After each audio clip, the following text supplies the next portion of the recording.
Hello, हाय, नमस्कार। मैं प्रियंका स्वागत करती हूँ आप सभी का एक बार फिर से अपने यूट्यूब चैनल एडू डॉट पढ़ाई पर। तो व्यूवर्स, कल के क्लास में मैंने आप लोगों को बताया था कि जो हमारे इंडिविजुअल डिफरेंसेस होते हैं यानी कि व्यक्तिगत विभिन्नताएं होती हैं, उसको हम कितने टाइप से उनका टेस्ट ले सकते हैं, कैसे पता कर सकते हैं। तो वो टेस्ट मैंने 5 बताए थे, 5 तरह के टेस्ट मैंने आपको बताया था। मैं उम्मीद करती हूँ कि आपको यहाँ तक चीज़ें क्लियर हो गई होंगी। और आज का जो मेरा टॉपिक होने वाला है तो उसमें मैं आपको बताने वाली हूँ कि ये जो इंडिविजुअल डिफरेंसेस होते हैं यानी कि जो व्यक्तिगत विभिन्नताएं होती हैं, तो अगर हर इंसान अलग है, हर इंसान एक दूसरे से अलग है किसी भी वे में, किसी भी तरीके से, तो फिर इतने डिफरेंट टाइप्स ऑफ पीपल्स हैं, इनके सीखने का तरीका भी अलग होता होगा। तो अगर इनके सीखने का तरीका अलग है तो यानी कि उनको पढ़ाना भी कुछ अलग तरीके से होता होगा। तो अब हम कितने तरीके से लोगों को पढ़ा सकते हैं, बच्चों को हम कितने तरीके से पढ़ा सकते हैं, ताकि ये जो डिफरेंसेस हैं लोगों में, बच्चों में, ये जो भिन्नता है बच्चों में, इन सबको हम क्या कर सकें, ये परेशानी हमारे सामने न रहे। अगर ये प्रॉब्लम आती है तो हम इसको सॉर्ट आउट कर सके। तो ये ज़रूरत थी। ज़रूरत क्या है इन टीचिंग मेथड्स की? तो यही ज़रूरत है कि जो जो अलग अलग तरीके के टीचिंग मेथड्स हमारे पास रहेंगे, शिक्षण विधियाँ रहेंगी हमारे पास, तो इससे हम क्या करेंगे कि इससे अगर बच्चों में सीखने में अगर उनके विभिन्नताएं पाई जाती हैं कि बच्चे एक तरीके से नहीं सीख पा रहे हैं, तो हम वहाँ पर और भी मेथड्स यूज़ करके दूसरी शिक्षण विधि को हम यूज़ करेंगे। और इससे क्या होगा कि हर एक बच्चे को समझाने की कोशिश हम कर सकते हैं। हर एक बच्चा समझ सकता है। एक एक मेथड से नहीं समझ आया, फिर हम दूसरा मेथड यूज़ करेंगे। दूसरे से नहीं समझ आया, हम तीसरा मेथड यूज़ कर सकते हैं। तो ये होता है यूज़ हमारे टीचिंग मेथड्स का, कि जो हमारे इतने सारे टीचिंग मेथड्स हैं, इनको कब और क्यों यूज़ करना चाहिए, वो अभी हम समझेंगे कि कौन सा मेथड, टीचिंग मेथड किसने दिया, उस मेथड में बेसिकली होता क्या है। ये सारी सारी चीज़ें मैं अभी आपको डिस्कस करने वाली हूँ। तो पहले ये सब चीज़ें से पहले हम ये समझ लेते हैं कि अगर जैसे हम खुद से पढ़ते हैं, सेल्फ स्टडी करते हैं हम, या फिर अगर हम क्लास में लेक्चर भी ले रहे होते हैं, तो क्या हम सब एक ही तरीके से सीखते हैं? नहीं। आप देखते होंगे कि आप ही के क्लास में, मान लीजिए आप हैं, आपको पसंद है कि टीचर जो है वो क्या करे, नोट्स भी बनाते चलिए। कई बच्चे बोलते हैं कि मैम आप क्या करिए, पढ़ा रही हैं साथ में नोट्स भी बनाते चलिए। तो कई बच्चों का तरीका ये होता है कि वो पढ़ाई के साथ साथ में, लेक्चर के साथ साथ में वो नोट्स बनाना प्रेफर करते हैं। वहीं पर कितने बच्चे होते हैं, कितने स्टूडेंट्स होते हैं जिन्हें क्या होता है कि नहीं, मैं एक बार क्लास कर लूँ, फिर मैं अब खुद से नोट्स बनाऊंगा अपने ईज़ी वे में। और बेस्ट भी वही होता है, लेकिन वो सबकी पर्सनली अलग अलग होता है। जैसे यहीं पर क्या हो गए, ये इंडिविजुअल डिफरेंसेस हो गए किस वे में, पढ़ने के लिए। तो अगर पढ़ने के तरीके भी अलग अलग हैं तो पढ़ाने के तरीके भी अलग होने चाहिए। तो सेम चीज़ है कि हम आज डिस्कस करने वाले हैं कि अलग अलग टीचिंग मेथड्स क्या होते हैं और इनको हम कितने मेथड्स होते हैं टीचिंग के। तो यहाँ पर मैं आपको बहुत इम्पॉर्टेंट जो टॉपिक्स हैं, बहुत इम्पॉर्टेंट जो मेथड्स हैं, मैं आपको वही करवाने वाली हूँ। और लास्ट में मैं इसमें से भी आपको जो बहुत ज़्यादा इंपॉर्टेंट है, बहुत ज़्यादा चांस होता है जहाँ से क्वेश्चन पूछ जाने के, वो भी मैं लास्ट में आपको बताऊंगी। तो मैं यहाँ पर आज 8 मेथड्स आपको बताने वाली हूँ। 8 मेथड्स मैं बताऊंगी जो टीचिंग मेथड्स होते हैं यानी कि शिक्षण विधियाँ होती हैं। तो चलिए बिना देर के स्टार्ट करते हैं आज की क्लास। तो चलिए देखिए, मैंने यहाँ पर लिखा हुआ है व्यक्तिगत विभिन्नता पर आधारित शिक्षण विधियाँ। तो इसके बारे में मैंने आपको पहले ही बता दिया कि जो इंडिविजुअल डिफरेंसेस होते हैं, व्यक्तिगत विभिन्नताएं होती हैं, तो वैसे लोगों को पढ़ाने का भी तरीका अलग अलग होना चाहिए, और उन तरीकों को आज हम बताने वाली हूँ। तो चलिए देखिए, फर्स्ट मेथड जो है वो है डाल्टन। ये हमारी विधियाँ, यानी कि सॉरी, ये विधियाँ, मैंने यहाँ पर विधियों का नाम लिखा है कि कौन कौन सी विधियाँ हैं, और यहाँ पर मैंने इनके प्रवर्तक का नाम लिखा है। ये मैंने प्रवर्तक लिखा है कि किसने ये मेथड्स दिए हैं, और यहाँ पर जो भी विधि है उसके बारे में मैंने बताया है। तो जो सबसे पहले मैंने लिखा हुआ है वो है डाल्टन मेथड, यानी कि डाल्टन वे। जो डाल्टन वे है, इसको किसने दिया, इनकी विधि को हम जानते हैं डाल्टन के नाम से, और इसको देने वाले हैं हेलन पार्कहर्स्ट। हेलन पार्कहर्स्ट ने, एक मैडम थी, मैडम हेलन पार्कहर्स्ट इनको बोलते हैं। इन्होंने जो टीचिंग मेथड दिया था उसे हम बोलते हैं डाल्टन मेथड। और इन्होंने इस मेथड में क्या बताया था, इन्होंने बोला कि कोई टाइम टेबल नहीं होना चाहिए पढ़ाई का, नो टाइम टेबल। यानी कि कोई भी एक ऐसा टाइम टेबल नहीं बनाना चाहिए कि आज मुझे यही पढ़ाना है, आज मुझे वही पढ़ाना है। बच्चों को जिस टॉपिक में इंटरेस्ट है, अगर बच्चा मैथ्स पढ़ रहा है और मैथ्स में क्या है, सारे बच्चे एक्टिव हैं, उनको मैथ्स पढ़ना अच्छा लग रहा है, तो आप मैथ्स को कैरी ऑन रखिए। अगर बच्चे को ज़बरदस्ती नहीं करनी चाहिए कि नहीं आज मुझे साइंस ही पढ़ाना है तो तुम साइंस ही पढ़ो, ऐसा कोई फिक्स टाइम टेबल नहीं होना चाहिए, बच्चों का इंटरेस्ट के अकॉर्डिंग पढ़ाना चाहिए, ऐसा मानना है हेलन पार्कहर्स्ट का, जिन्होंने दिया था डाल्टन विधि। फिर हम बात करते हैं तो इन्होंने बोला कि छात्र को स्वतंत्र छोड़ना चाहिए। छात्र को स्वतंत्र यानी कि यही कि छात्र को जो पढ़ने का मन हो छात्र को वही पढ़ाना चाहिए। अब छात्र स्वतंत्र यानी कि इसका मतलब ये नहीं कि उसको जो मन आ रहा है वो करिए, ऐसा नहीं होता है। छात्र स्वतंत्र यानी कि बच्चा जो पढ़ना चाहता है उसे आप वही पढ़ाइए। नेक्स्ट है कि हर विषय की प्रयोगशाला। अब इन्होंने क्या बोला कि जितने भी सब्जेक्ट्स होते हैं हर एक सब्जेक्ट का, जैसे आप लोग प्रैक्टिकल करते होंगे तो लैब्स होते हैं, तो इन्होंने बोला कि हर विषय का एक लेबोरेटरी होनी चाहिए, क्योंकि लेबोरेटरी में क्या होता है इंटरेस्ट आता है बच्चों का, और बच्चों का अगर इंटरेस्ट आएगा तो वो उससे ज़्यादा सीखेंगे। आप लोग भी देखते हो कि अगर आप साइंस पढ़ते हो, फिजिक्स पढ़ते हो, केमिस्ट्री पढ़ते हो, तो आप क्या करते हो ऐसे केमिकल्स को आप रटते हो, समझ नहीं आता। सिर्फ मेरा तो यही था कि मैं रटती थी अपने टाइम में, लेकिन हाँ वो चीज़ समझ कब आती थी जब हम लैब में जाते थे, लेबोरेटरी में एक्सपेरिमेंट करते थे, खुद से कर चीज़ें करते थे और अपनी आंखों से उसे ऑब्जर्व करते थे, देखते थे, तब हमें वो चीज़ें ज़्यादा समझ में आती थी। ऐसा क्यों होता था? क्योंकि उसमें जब हम खुद से कोई काम करते हैं तो उसमें हमें इंटरेस्ट आता है। तो इन्होंने यही बात का सपोर्ट किया कि जो बच्चे होते हैं उनको कोई फिक्स टाइम टेबल का वर्ड नहीं पढ़ाना चाहिए, फ्री टाइम टेबल होना चाहिए, साथ में स्टूडेंट्स को भी फ्री होना चाहिए, उन्हें जो पढ़ने का मन वही पढ़ाना चाहिए, और हर एक सब्जेक्ट की लेबोरेटरी होनी चाहिए। तो ये जो मैंने बताई ये सारी चीज़ें ये बोला था मैडम हेलन पार्कहर्स्ट ने, और इन्होंने दिया था जो लर्निंग टीचिंग मेथड जो इन्होंने दिया था उसको हम बोलते हैं डाल्टन विधि, यानी कि डाल्टन मेथड ऑफ टीचिंग। तो ये मेरा फर्स्ट फर्स्ट टीचिंग मेथड था। अब सेकंड जो मेथड है, सेकंड मेथड ऑफ टीचिंग होता है प्रोजेक्ट विधि, यानी कि प्रोजेक्ट वे।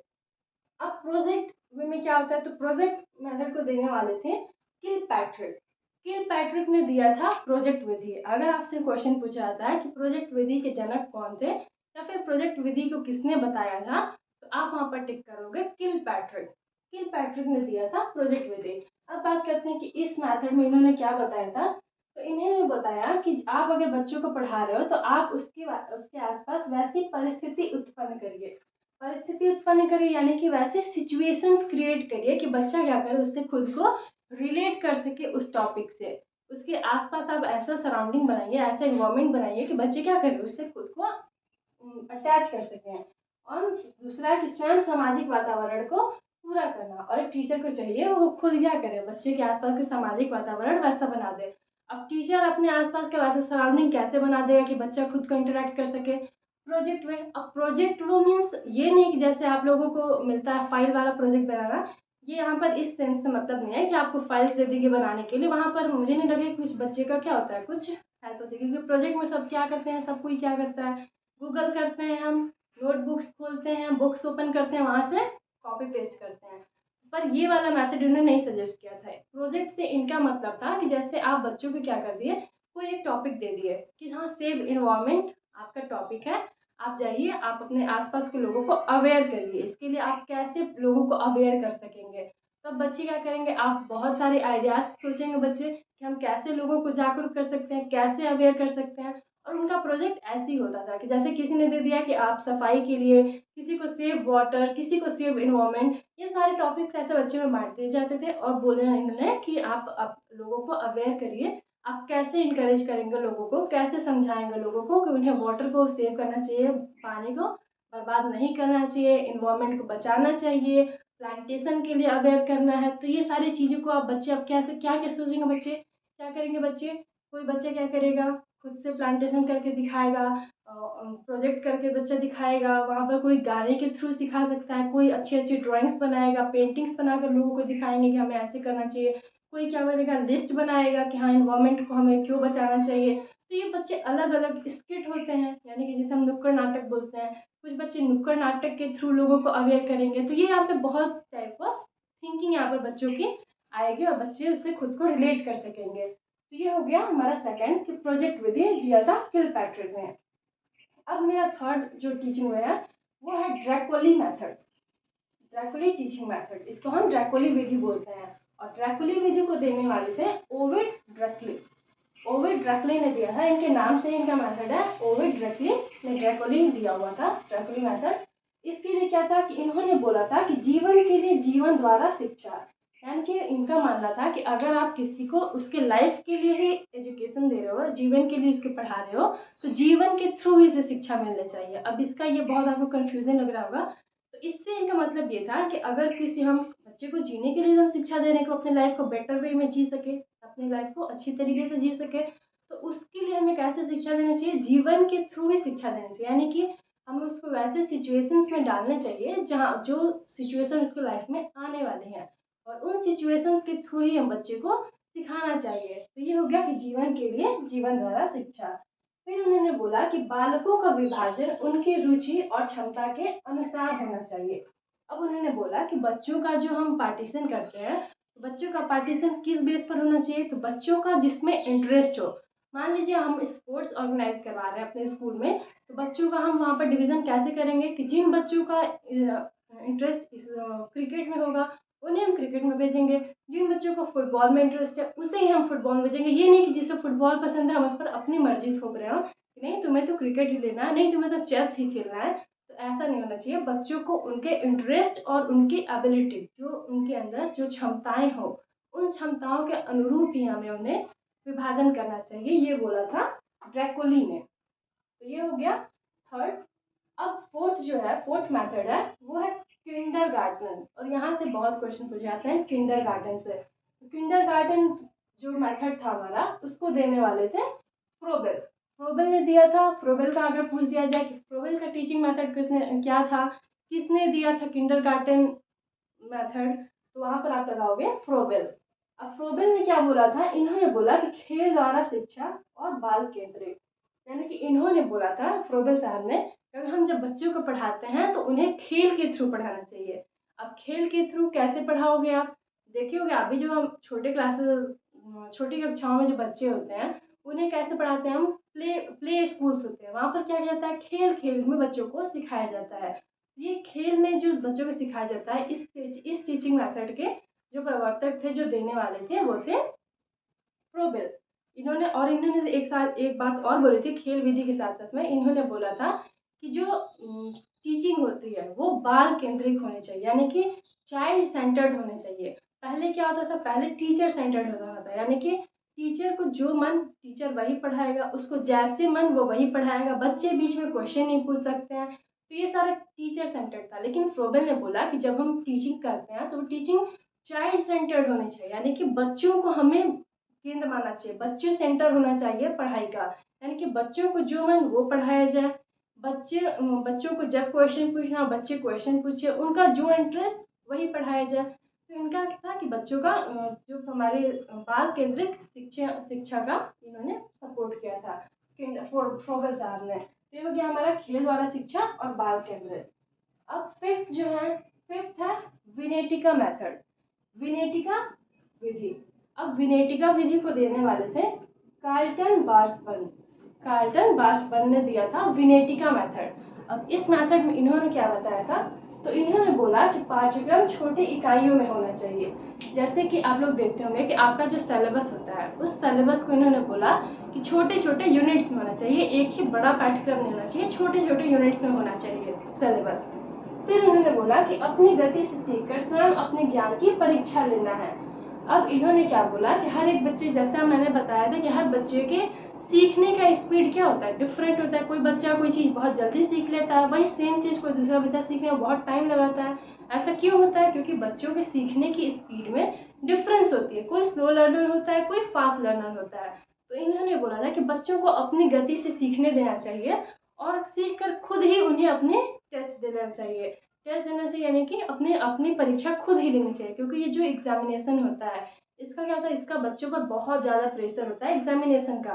तो इसीलिए इन्होंने बोला कि हर बच्चे की सीखने की स्पीड अलग होती है, तो उन्हें अपनी गति से सीखने देना चाहिए और साथ ही में उसका टेस्ट उन्हें खुद ही कर देना चाहिए। परीक्षा बच्चे को खुद छोड़ देनी चाहिए कि वो अपना एग्जामिनेशन खुद ही ले ले कि उसने कितना सीखा है और कितना नहीं सीखा है। तो ये था विनेटिका मेथड। अब नेक्स्ट जो मेथड है वो है मॉन्टेसरी मेथड। तो मॉन्टेसरी विधि पूछा जाता है बहुत, ये भी कि मॉन्टेसरी विधि किसने दिया था, मॉन्टेसरी विधि में क्या होता है। तो मॉन्टेसरी विधि देने वाली थी मारिया मॉन्टेसरी। मारिया मॉन्टेसरी ने मॉन्टेसरी विधि दी थी।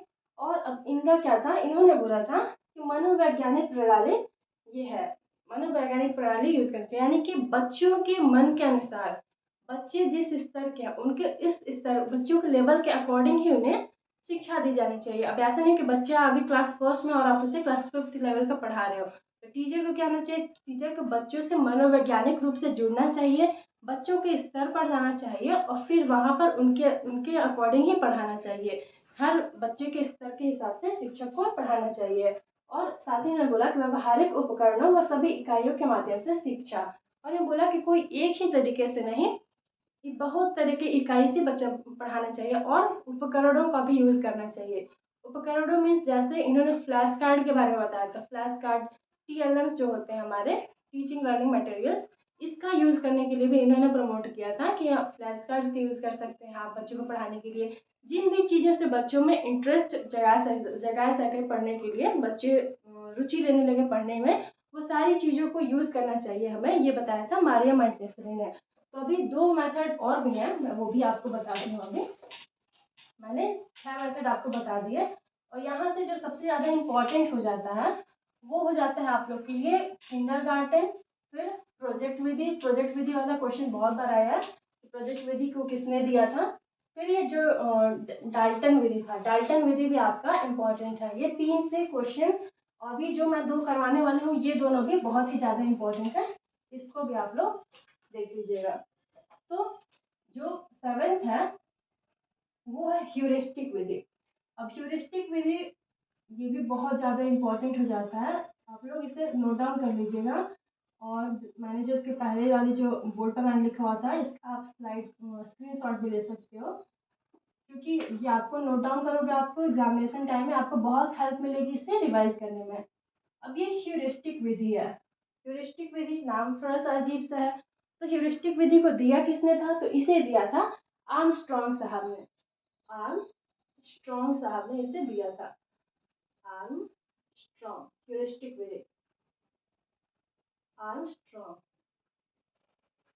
अब इन्होंने क्या बताया अपने मेथड में, आर्मस्ट्रॉन्ग साहब ने अपने टीचिंग मेथड में क्या बताया था, तो इन्होंने बोला था कि बच्चों को बच्चों को खोजने के अवसर देने चाहिए, अपॉर्चुनिटीज देनी चाहिए कि बच्चा क्या करे, खुद से खोजे और उसके अंदर ऐसा भावना आए कि उसने खुद से खोजा है और फिर अपने खोज के जरिए वो ज्ञान अर्जन करे। यानी कि आप इसे बोल सकते हो, मैंने खोजा, यहाँ पे बच्चों के अंदर ऐसी फीलिंग होनी चाहिए कि मैंने खोजा, पद्धति निरीक्षण, पद्धति निरीक्षण, बच्चों को खुद से चीज़ों को खोजने की अपॉर्चुनिटीज देनी चाहिए और उससे अंदर उनको ज्ञान अर्जन होना चाहिए, ज्ञान का अर्जन बच्चों को खुद करने देना चाहिए खोज विधि के द्वारा। ह्यूरिस्टिक को हम क्या बोलते हैं, खोज विधि भी हम बोलते हैं। आपको ह्यूरिस्टिक के जो ह्यूरिस्टिक विधि यहाँ पर खोज विधि भी बोला सकता है, तो ये आर्मस्ट्रॉन्ग ने दिया था।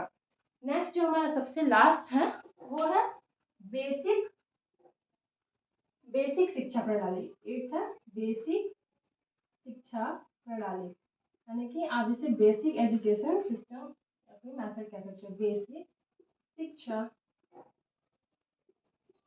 प्रणाली।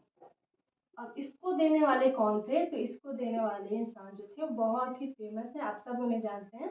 बेसिक शिक्षा प्रणाली को देने वाले थे हमारे बापू हम किन्हें बोलते हैं, महात्मा गांधी जी को। ये थे हमारे बेसिक शिक्षा प्रणाली के जनक। यहाँ से भी क्वेश्चन पूछा जाता है कि बेसिक शिक्षा प्रणाली किसने दी थी, तो आप बताओगे कि महात्मा गांधी ने दी थी। अब महात्मा गांधी ने जो टीचिंग मेथड दिया था, तो इनके भी कुछ क्या थे, कुछ पॉइंट्स थे जो आपको याद रखना है। सबसे पहला इन्होंने बोला था कि सभी के लिए क्या होनी चाहिए, निःशुल्क शिक्षा होनी चाहिए। निःशुल्क शिक्षा मतलब क्या होता है, जहाँ पर बच्चों से पढ़ने के लिए क्या हो, फी ना ली जाती हो, बच्चों को फ्री में एजुकेशन दिया जाता हो। तो निःशुल्क शिक्षा प्रणाली, निःशुल्क व अनिवार्य, अनिवार्य भी इन्होंने बोला था। इन्होंने बोला था कि शिक्षा सभी को मिलनी चाहिए और ये सबके लिए अनिवार्य होनी चाहिए, यानी कि ऐसा नहीं है कि कोई पढ़े कोई ना पढ़े, सबके लिए शिक्षा क्या होनी चाहिए, शिक्षा सबके लिए अनिवार्य होनी चाहिए। तो निःशुल्क व अनिवार्य शिक्षा दिया था महात्मा गांधी ने। इनका एक और पॉइंट था निःशुल्क व अनिवार्य शिक्षा। आप सभी जानते होंगे जो फ्री में पढ़ाया जाता है बच्चों को, और एक एज ग्रुप भी फिक्स है जो आप लोग पढ़े होंगे। क्या होता है 6 से 14 वर्ष के बच्चों के लिए निःशुल्क शिक्षा, ऐसा आपने पढ़ा होगा। तो ये सारी चीज़ें महात्मा गांधी ने भी बोली थी कि सभी के लिए शिक्षा को अनिवार्य कर देना चाहिए और उन्हें पढ़ाने के लिए फ्री में उनको पढ़ाना चाहिए, कोई फ़ी नहीं होनी चाहिए। साथ ही इन्होंने एक और चीज़ पर बल दिया था, वो था कि इन्होंने बोला कि शिक्षा जो है वो हस्तकला पर यानी कि हैंडीक्राफ्ट पर आधारित होनी चाहिए। ये बहुत इंपॉर्टेंट पॉइंट्स हैं, इन पॉइंट्स को आप नोट डाउन कर लेगा। इन्होंने बोला था कि शिक्षा जो है वो हस्तकला पर आधारित होनी चाहिए, यानी कि हैंडीक्राफ्ट पर आधारित होनी चाहिए। और इसके साथ ही में इन्होंने एक बात और बोली थी, वो एक और बात क्या है, तो इन्होंने बोला था कि जो शिक्षा होती है वो बच्चों को शिक्षा उनकी मातृभाषा पर बेस्ड होनी चाहिए, यानी कि मैं अभी आपको बता रही हूँ मातृभाषा पर आधारित। मातृभाषा मीन्स क्या होता है, मदर टंग, मदर लैंग्वेज। मातृभाषा जैसे जो बच्चा जहाँ पर रह रहा हो, अगर बच्चे की मातृभाषा हिंदी है, उसने बचपन से हिंदी बोला है तो उसे हिंदी में ही पढ़ाना चाहिए, उसे उसकी मीडियम हिंदी होना चाहिए। कोई बच्चा है जो उसके घर में इंग्लिश से बोली जाती है, बच्चा हिंदी के साथ कंफर्टेबल नहीं है तो उसे इंग्लिश में देना चाहिए शिक्षा। तो महात्मा गांधी का ये बहुत इंपॉर्टेंट पॉइंट है। इन्होंने क्या बोला कि निःशुल्क व अनिवार्य शिक्षा होनी चाहिए, शिक्षा जो है वो हस्तकला पर आधारित होनी चाहिए, और तीसरा उन्होंने बोला कि शिक्षा मातृभाषा पर आधारित होनी चाहिए। मातृभाषा मीन्स जो बच्चे की लैंग्वेज है, मदर टंग है, उस पर बेस्ड होनी चाहिए। तो ये थी मेरी आज की क्लास, जहाँ पर मैंने आपको जितने भी क्वेश्चन यहाँ से बनेंगे, इस क्लास से बाहर आपको नहीं जाएंगे। टीचिंग मेथड्स पे जो भी क्वेश्चन पूछे जाएंगे आपको इन्हीं 8 जो मैंने टॉपिक्स बताए हैं इनमें से ही पूछा जाएगा आपको। आप इसका नोट्स बना लीजिएगा और इसे एग्जामिनेशन से पहले एक बार रिवाइज कर लीजिएगा, ये आपके लिए बहुत हेल्पफुल रहेगी। तो अगर आपको मेरी वीडियो पसंद आई हो, मेरा पढ़ाना अच्छा लगा होगा, तो please do like share and subscribe the channel. Thank you so much for watching.